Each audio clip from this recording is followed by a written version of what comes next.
পড়েন, আপনাদের দেশে আছে নাকি? চলবে এতে? শবে বরাতে আমরা পড়ি কি জন্য? আমরা জানি শবে বরাতে ভালো নামাজ কালাম পড়লে আগামী বছরে ভাগ্যটা ভালো হবে, ঠিক না? এটা মিথ্যা কথা। ভাগ্য ভালো হওয়ার জন্য আমল নবীজি বলেছেন, বলবো? রাগ করবেন না তো? দেখেন, ভাগ্য ভালো হতে গেলে, বড় লোক হতে গেলে পাকশি চেনেন, আর দরবারে আমার প্রভাব প্রতিপত্তি একেবারে কম না। তাহলে আমি একটা ওয়াজ আপনাদের করে যাই, দেখেন ভালো লাগে কিনা। যদি বড় লোক হতে চান, ভাগ্য ভালো করতে চান, বরকত বাড়াতে চান, আগামী মাহফিলে পাকশির দরবারে 2টো ছাগল দেবেন ইনশাআল্লাহ। রাজি আছেন তো? এটা হলো আমার অ্যাড।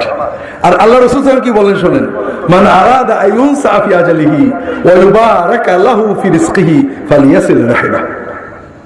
কেউ যদি চায় আল্লাহ তার রিজিকে বরকত দেবে, আয়ু বাড়িয়ে দেবে, চান নাকি?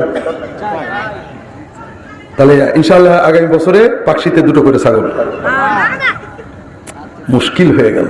আল্লাহ রাসূল বলছেন তাহলে কিচ্ছু লাগবে না, পাকশি যাবে, এটাও খারাপ কিছু না, সেখানে যাবে দ্বীন শিখতে। বরকত, রহমত, আয়ু এগুলো পীর সাহেবদের হাতে থাকে, ঠিক না? কার কাছে থাকে?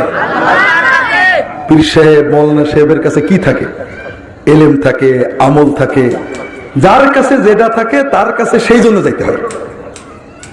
আপনার আমল শেখার শখ হয়েছে, এলেম শেখার শখ হয়েছে, আপনি পীর সাহেবের কাছে যাবেন, ঠিক আছে।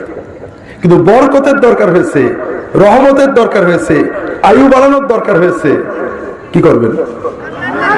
হ্যাঁ, আল্লাহ শিখাইতেছে কি করতে হবে। ফালিয়াসিল রাহিমাহ। কেউ যদি চায় যে তার আয়ুটা বৃদ্ধি পাক, তার রিজিকে বরকত হোক, কিচ্ছু লাগবে না।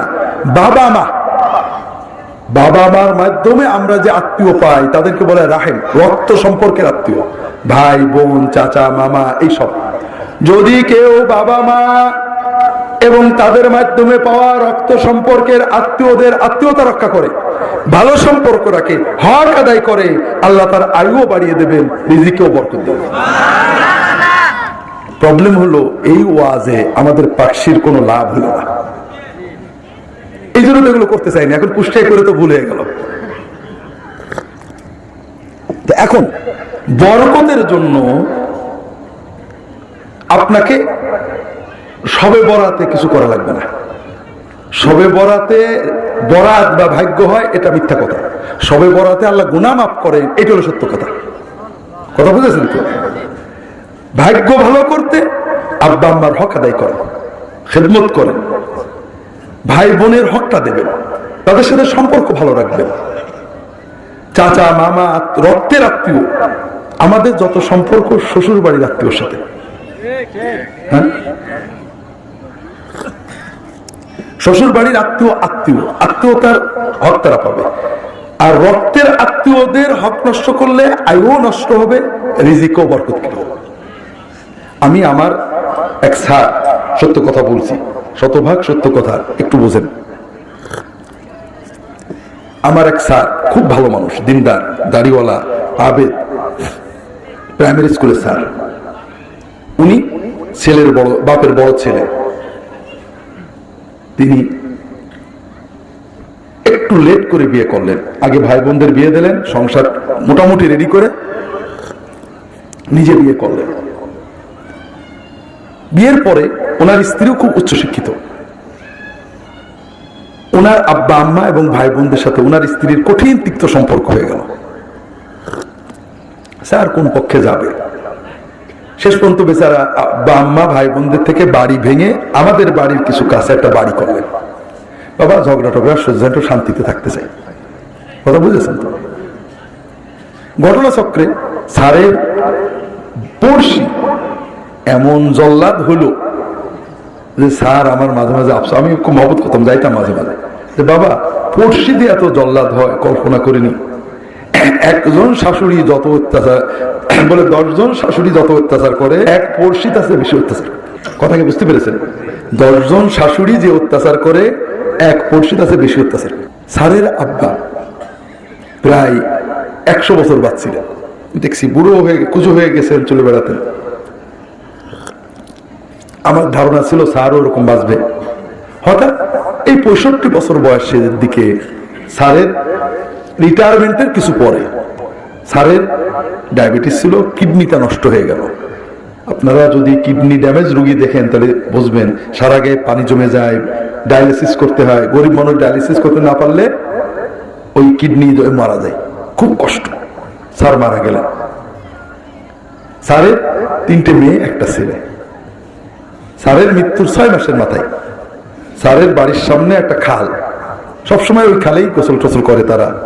খালের ভিতরে ওনার একমাত্র ছেলে মরেছিল। কথা বুঝতে পেরেছেন? আমার প্রশ্ন হলো যে শান্তির জন্য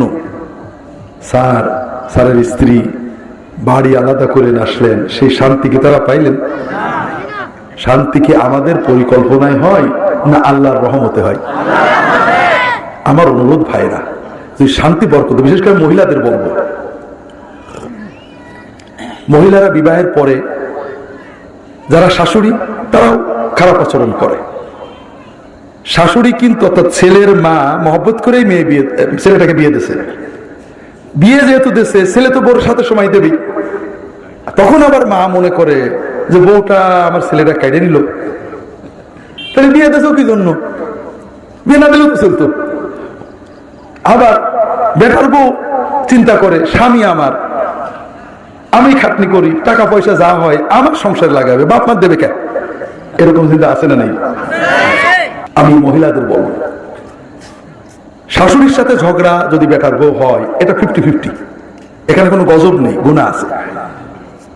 কিন্তু আপনি আপনার মনের কষ্ট ব্যথা যদি স্বামীকে বলে স্বামীকে বাপ মার হক নষ্ট করতে অথবা ভাই বোনের হক নষ্ট করতে প্রেরণা দেন, উদ্বুদ্ধ করেন, উৎসাহ দেন, আপনার উৎসাহে স্বামী পিতামাতার সাথে কোনো খারাপ আচরণ করে অথবা রক্ত সম্পর্কের আত্মীয়দের হক নষ্ট করে, আপনার স্বামীর আয়ু কমবে, বরকত নষ্ট হবে, কোনো কৌশলে কাজ হবে না।